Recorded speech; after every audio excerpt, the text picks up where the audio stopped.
No one wants to default on their bond installments or other account payments, but often in January and February, there just isn't enough money to go around after a big holiday splurge in December.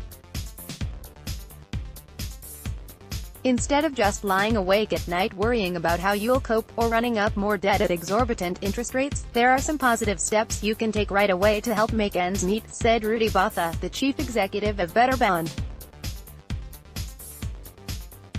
The first of these, he said, was to get real about your financial situation. Get your bank statements and find out exactly how much money you have available for January.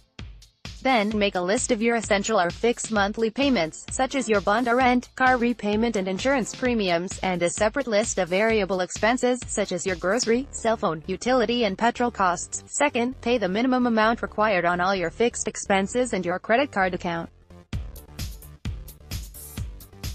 You should definitely not put your home at risk, or your car if you need it to get to work. At the same time, you should review your medical aid and insurance policies and see if you can negotiate lower premiums on any of them, without losing essential benefits.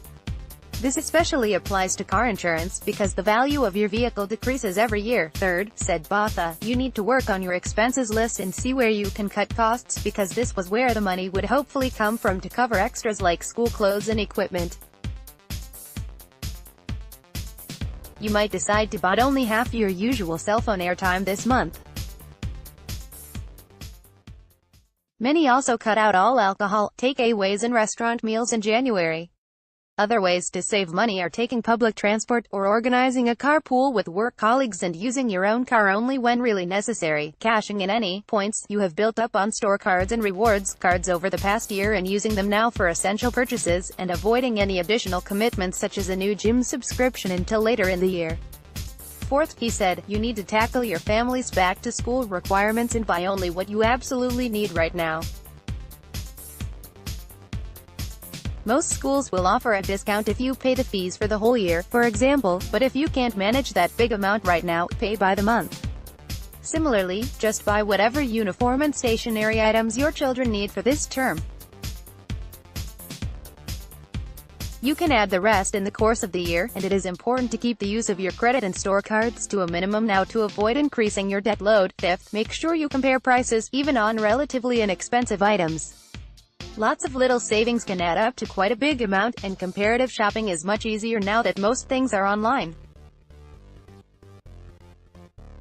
Many online stores also offer free delivery at this time of year, which means even more savings, of time as well as money.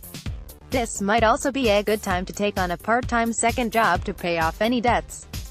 Supplied by BetterBond Personal Finance.